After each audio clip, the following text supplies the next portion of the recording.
রিমঝিমনগর গ্রামে রজনী ও তার মেয়ে আশার সাথে বাস করত। আশা যখন খুব ছোট ছিল তার বাবা একটা অ্যাক্সিডেন্টে মারা যায়। আশা খুবই সুন্দর ছিল, সে লেখাপড়াতেও অনেক মনোযোগী ছিল। রজনী পরের বাড়িতে কাজ করত, আর এ থেকে যে টাকা পেত তা দিয়ে তাদের সংসারটা কোনো মতো চালাতো।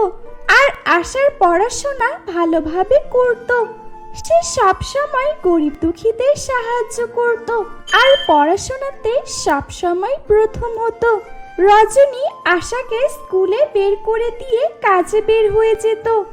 রজনী মালকিনের বাড়িতে ঘর ঝাড়ু দেওয়া থেকে শুরু করে রান্না বান্না সমস্ত কাজ করত। মালকিন গরিবদের একদমই দেখতে পারতো না। রজনী কাজ করছিল, সে সময় তার মালকিন সেখানে আসলো আর বলল, রজনী, আমার কিছু শপিং করা আছে, তাই বাজারে যাচ্ছি। বাড়িতে কেউ থাকবে না, তুই থাকবি। আমি আসলে তারপর বাড়ি যাস। এই বলে মালকিন চলে যায়। অন্যদিকে আশা স্কুল শেষে বাড়ি আসে।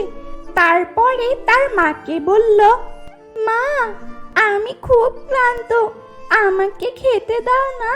আশা এদিক ওদিক তাকায় আর দেখে তার মা এখনো বাড়ি আসেনি। তারপর আশা তার মায়ের কাছে যেতে থাকে। তারপরে সে গিয়ে দেখে তার